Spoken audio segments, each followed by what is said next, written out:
Welcome back to Stay Tuned, supporting transition age youth. This podcast is brought to you by the Transitions to Adulthood Center for Research at UMass Chan Medical School, Department of Psychiatry, and in partnership with our research sponsor, the National Institute for Disability, Independent Living, and Rehabilitation Research. I'm Gillian. I'm one of the co-hosts on the podcast. And I'm Mei. I'm your other co-host. And today we have on, for the second time now, Jamie. If you haven't heard their earlier episode called Body Talk and Belonging, Eating Disorder Recovery in a Social World, please go ahead and check that out. But today we're going to be talking about a little bit of a different topic, or a much different topic, I should say, about how pets can really facilitate connection and community participation for folks, get people out there in their community, and foster better mental health in general. So we have on Jamie again today to talk about their amazing, adorable dog. Let's hear about their experience today. So Jamie, I don't know if you want to reintroduce yourself to our audience. Hi, I'm Jamie. I am young adult. I am on the Young Adult Advisory Board, and I'm a pet owner. I'm a dog parent. And I think you have your dog there now. Will you Yeah. introduce us to your dog? Yes. Okay. So this is Mendelssohn. He is Aw. almost 7 years old, and I've had him since the summer of 2019. Um, and he's the most important being in my life. Well, other loved ones should cover their ears when I say this, but I've been in grad school for most of this time, and lots of things changed in my life, lots of challenges, and he's one of the only staples, anchors in my life. And he's awesome. He seems awesome. Dogs can be such great companions. Yeah. Even the way he's like all nestled up under your chin right now, I can't. Yeah. This is so cute. I feel honored to be blessed with the presence of Mendelssohn right now. Agreed. What breed is Mendelssohn? Like, what made you choose him in particular? So he is a purebred, I think, Maltese. I was um I was going through a very rough patch with mental health, and I was spending a lot of time at home on my own, and also needed to get some work down to graduate from um, a degree program at the time. Um, but I was totally not succeeding at self-regulating, and yeah, just a very hard time. And I've always wanted a dog. And at that point, I had moved from one state to another state in the US. So was contemplating whether I should adopt a dog, foster a dog, or just try to get my own dog. And here's the thing about me. I find it really hard to open myself up to someone, a pet, anything, and then had to let them go with a, you know, clear, known end point. I think that's heartbreaking. Separations are always hard for me. So I thought now that I'm ready to commit and invest in this connection, in this relationship, I want this to last as long as possible. So I want to get my own dog. I want to get a puppy. I want to get a small dog, because word has it that they have longer lifespan than larger dogs. So that's kind of what guided my search. And then I came across Mendelssohn, and I also like that his breed doesn't shed as much, which is more friendly to someone who's allergy prone. Thank you so much for sharing about all the different factors that led to your decision of adopting Mendelssohn and his particular breed. And I have felt very similarly that in times of really difficult patches with mental health, that having an animal or a pet could be so therapeutic and so helpful in navigating recovery. I think, like, I mean, it really forces you to leave the house for starters. They need to be walked, they need to be let Yep. outside at a minimum, and get up out of bed to even, refill their food bowl, make sure they have clean water. And I think it's easier to care for another being than it is yourself at times, and find strength in yourself. Maybe caring for yourself is not enough motivation to get out of bed some days. Maybe it is finding enough love for another thing outside of yourself, such as a pet, to motivate yourself to get out of bed and do the basic things you need to do in order to care for this creature. I think I can totally relate to that. I somehow having to take care of him has instilled into my life a good routine, some habit of walking, eating at regular times, and I had a therapist who once said to me that that the therapist wanted me to model my relationship with myself after my relationship with my dog. And that was like, that's bizarre. How does that work? And so that's how it goes. There are lots of things that I wouldn't say to my dog. I wouldn't judge my dog for. I would show endless compassion and patience for my dog that I wouldn't necessarily to myself. Um, and just to observe how I interact with him and what are the initial responses, emotional responses that came up for me when it's my dog doing something versus when it's myself. And I think there's a lot of wisdom in that.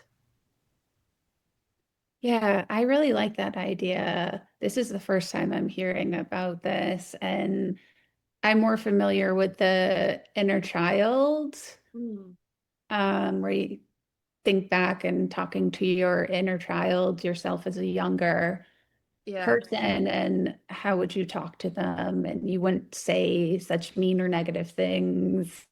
But I think saying that to my dog actually would be more beneficial for me. But I absolutely love dogs. So I think there's something about this externalized, actual, warm, fluffy being in front of you that really draws out our love and empathy, uh, versus if it's just me and my younger self, sometimes I can still be a little harsh. And it's not always fast or effective if I were try to um, elicit empathy for my younger self because I might still be judging. That's deeply ingrained, like internalized system of thinking and being. But when it's him, I'm like, he's a dog. He's just a cute dog. He a baby. He doesn't know any of this, and it doesn't matter. that's so true. And it's like when you come home and the dog is just so happy and non-judgmental and not going to yell back at you. Yes. I was curious too, going back to when you said that you were struggling with your mental health when you got your dog. Yeah.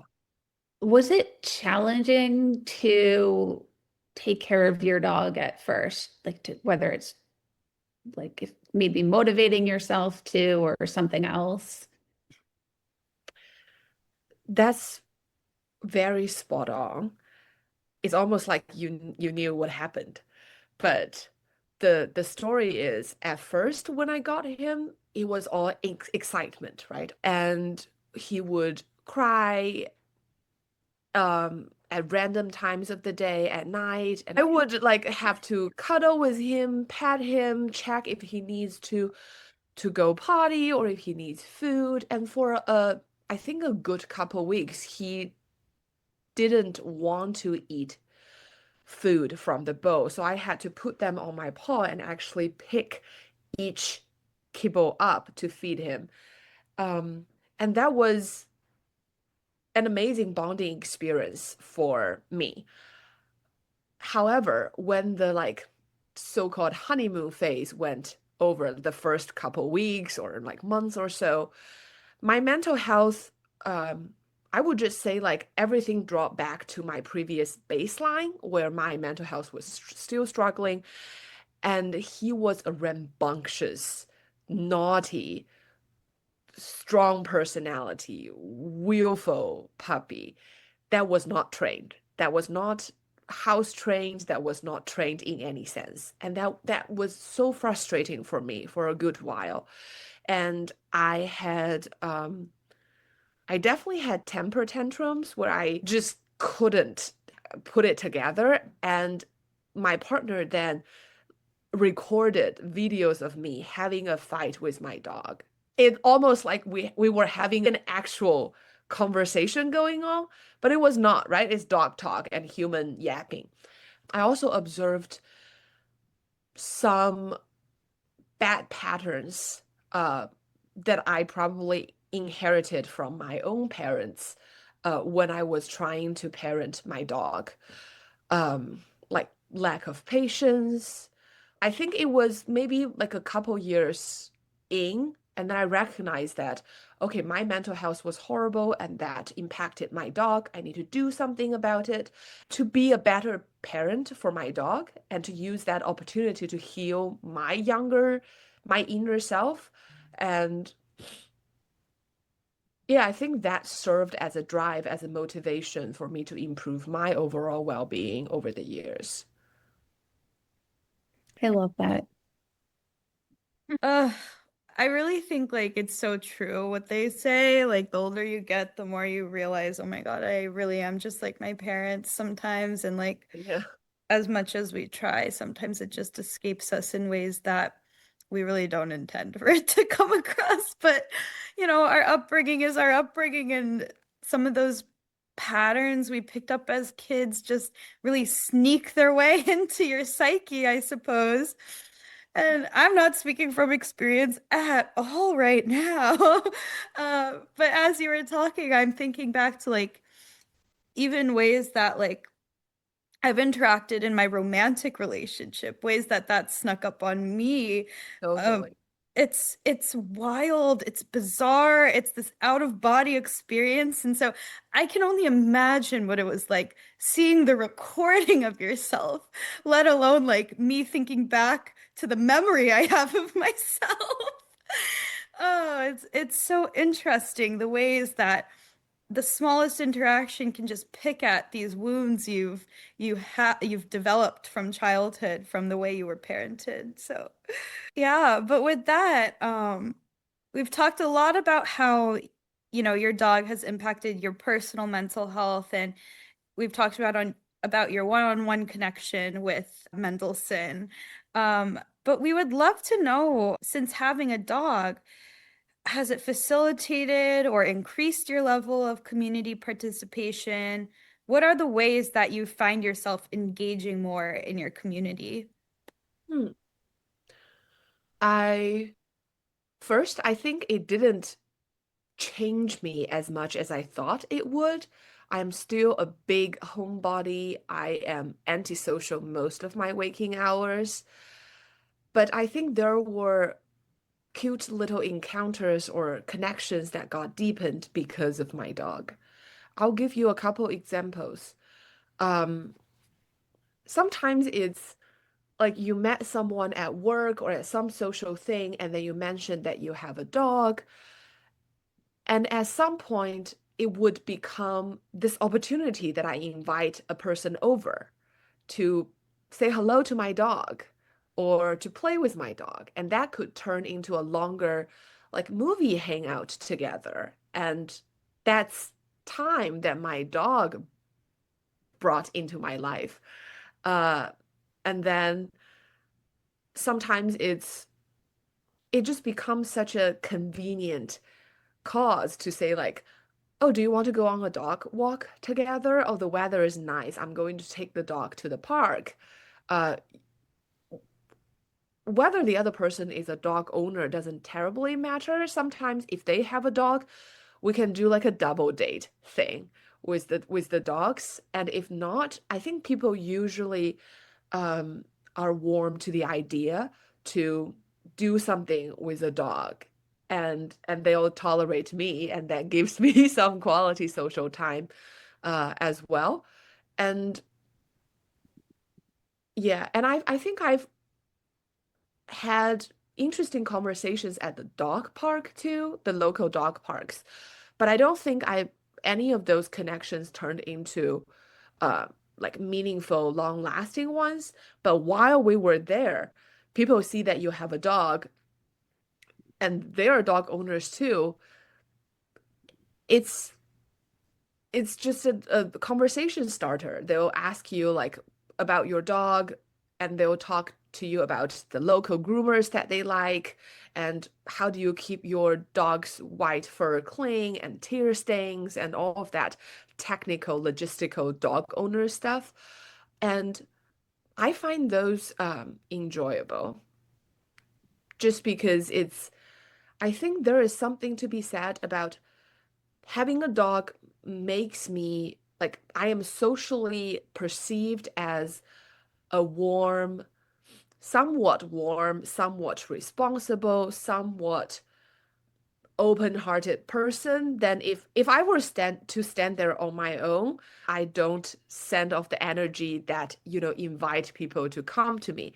But if my dog is there and he's adorable and he has like a face and an appearance like that, somehow I think that softens the energy that I, exude out, and people would talk to me. Um, and I gladly receive a lot of those.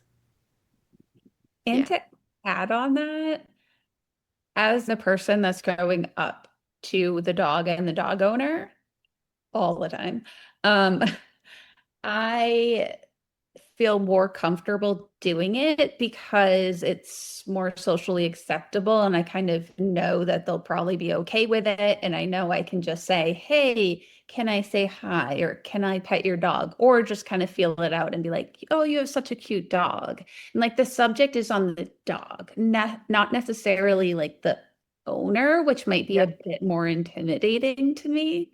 Yeah. Mm.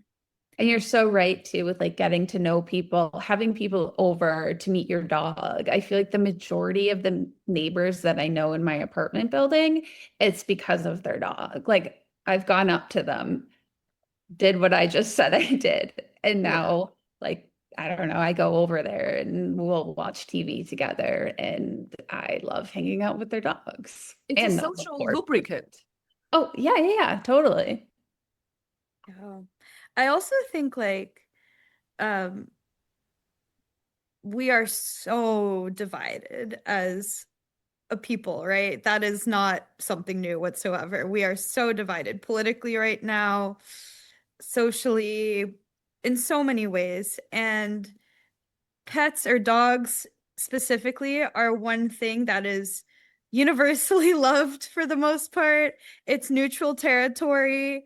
And I think like people's love for dogs, um, it's like it's a safe topic, like it if there's one thing in this world that's going to bring world peace, it might just be dogs. And of course it's a joke, right? Of such a simplification of very serious issues, but I think it does help knowing that like when I go up to someone, I can put aside whatever ideologies I have and that person may or may not have. I'm not thinking about that. I'm thinking about my love for that dog that I see in front of me, and I want to pet it. And most likely you're really happy that I'm showing interest in your dog, or I get really excited, when I'm walking my dog and someone compliments me on him or like wants to show him attention. Like that makes me happy, right? And I think it's nice to be able to bond and have, albeit these very fleeting interactions, they stick with you, like I'll think about that interaction throughout the day, and like it might make me more excited to take him on more walks later on. And like those small interactions really do matter. And so I'm totally on a tangent now from my initial point, but I also think like in a lot of ways we think of community as the clubs we go to over and over again, like Run Club. We were talking about that earlier before we started recording. Um, or spending time with family, or going to work. We think of those as parts of community, but I think just kindness, receiving kindness from strangers, from those fleeting interaction, are also really important parts of community too. And some days, like that's all the interaction I have, is like I head to the grocery store, and that one cashier who showed some interest in my groceries that I picked up. Those are the types of conversations that make my day, when when I'm feeling especially lonely, like those things matter. I think that's very real. I am there with you that when I was living alone, there were days that those were the only interactions that I had during that day. And somehow a dog really invites these tiny acts of kindness, tiny messages of warmth from other people that otherwise I would not get. And that does give me a sense of community or a sense of safety or security, like the world is not hostile to me and they are saying hello to me, to my dog, they're smiling at me. I think largely because my dog is cute and they see me patting my dog or walking with him. But um, yeah, I think I live my life through my dog and to receive those kindness and warmth that were sent out to him. But that those really benefit me as well. Yeah. So based on what you were saying, and dogs providing a sense of psychological safety, they provide unconditional support and non-judgmental companionship. Um, you mentioned one way you've experienced this. Has there been other ways too?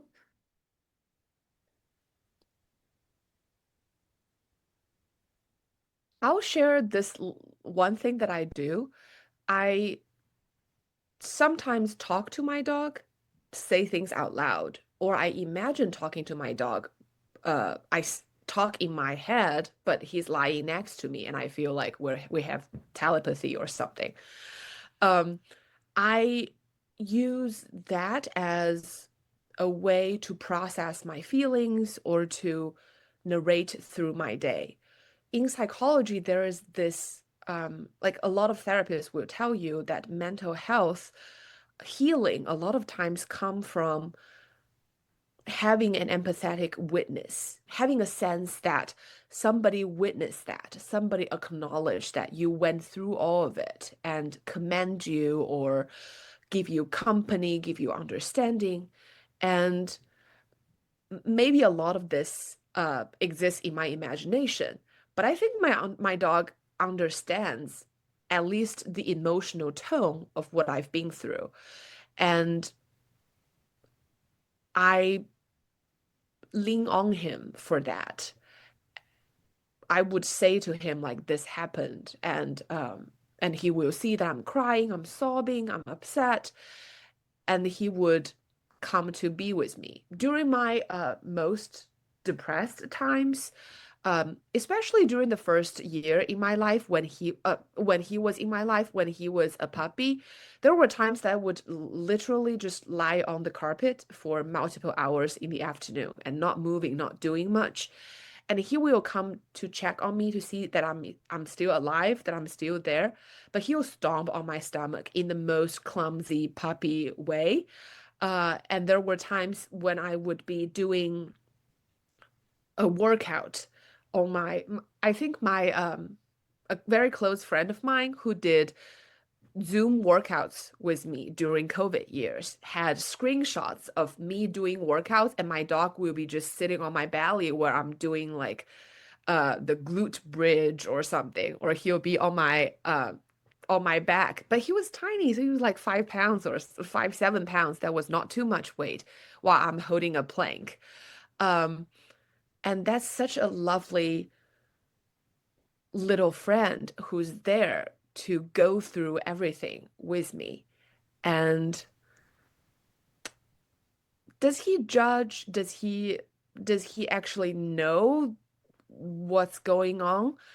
I'm not sure to what extent, but I think he really just appreciates me being there. Like right now, I'm talking to all of you, and he has no sense of a camera. He doesn't know how to respond to sounds coming from the camera. He doesn't look at the screen whatsoever. Even when if I am on the other side of the camera, he wouldn't respond. But he knows that my physicality is here, and he's just quietly uh, curling up next to me. And that's a lot hours of our days that I'll be doing my work, and he'll be next to me. That makes me feel like life is good and peaceful. Uh, that warms my heart so much.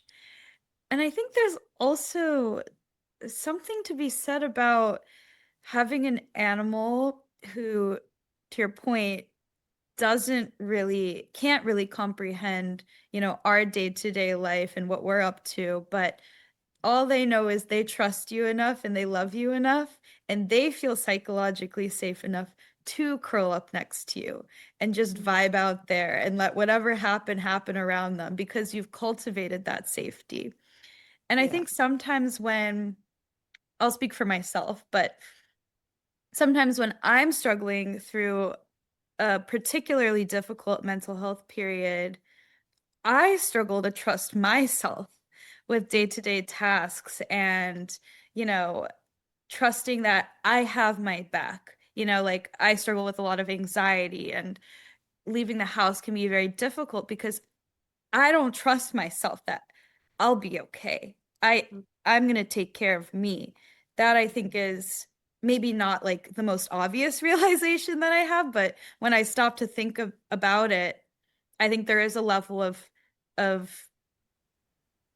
trusting yourself that goes into being okay being by yourself as well and going about your day and feeling mentally well. And so I think when you have this pet that trusts you so dearly and you are their lifeline in many ways, Mm. there's a certain healing that can come from that realization as well. Absolutely. I I do think a lot of I think the life we live is largely the story we tell ourselves. And a lot of the narratives are mental habits. And I think because of neuroplasticity, I think there is potential to rewire those neural pathways to change how I feel about myself, how I do things, how I talk to myself. And during times at stages when I can't do that for myself, doing things with my dog and for my dog still practices that. It's like that mental muscle of um, getting myself out of that slump and get up, do things, take a walk, feed him, feed myself, check on him whether he's hydrated. Um, I think that's meaningful practice for caring for myself.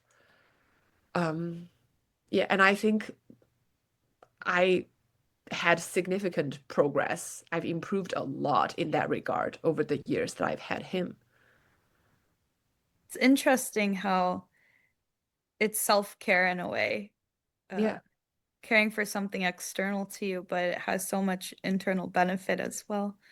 Yeah, absolutely. When I walk my dog outside, I don't really think that it's me walking him. I think it's him walking me. If I don't have that dog leash in my hand, and if I don't have him, I would feel a lot more disoriented and lost. And once in a while, negative thoughts might come up to make me feel bad. But if there is him, I will talk to him and I will actually text my friend that, oh, okay, I'll be back 30 minutes later than planned.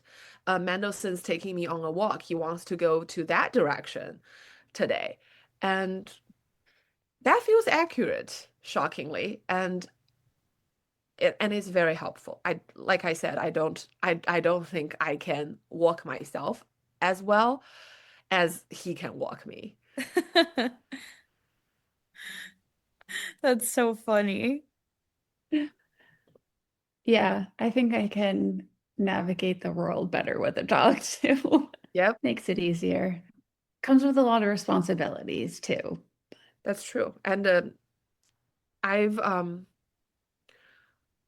I think I've had friends ask me, like, if you are already a busy person and there are other things uh, fighting for your attention and you are in recovery from everything, then how do you experience having these responsibilities, taking care of a little dog? And my dog is a very high maintenance one. He's emotionally needy. Like I said, he's willful. He creates a mess sometimes. Um, and I think fundamentally I think whatever bond we have, whatever hormones, that oxytocin that gave me, made me not feel like that's a burden. I would almost think that if it weren't for him, I'll be sitting down. I'd be sedentary for too many hours in a row, which is not for my good for my chronic health in the end. But because of him, I need to get up and play with him, take him out on a walk. I have to stop him from attacking my laundry basket, uh, from climbing onto the stove to eat the like 2 pieces of eggs that's spread out on the counter.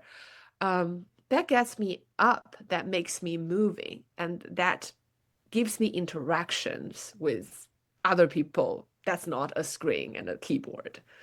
Um, yeah, somehow. I think this is completely love talking because it's a hassle having to take care of all of that and keeping an eye on like there's a little dog doing his shenanigans somewhere in the house. Yeah, but it feels all right. It doesn't feel like a burden. Yeah, it sounds like it's more than worth it. Yeah, I know it's we're, giving me a lot. well, thank you so much for coming on today. It's been so, what's the opposite of disheartening in heart? It's been amazing speaking to you about Mendelssohn and having some of these deeper conversations about the ways our pets can really improve our lives when it comes to our mental health and engaging with our communities and having some of those inspiring one-off interactions with people. Yeah, it's been a really enjoyable conversation. Thank you. It's my pleasure. Yeah, thank you, Jamie. It's always good chatting. Mendelssohn is adorable. He So is. cute. If you would like to contact us, you can email us at staytuned@umassmed.edu and check out the Transitions ACR website at umassmed.edu/transitionsacr. Thanks for being here and be sure to stay tuned for next time.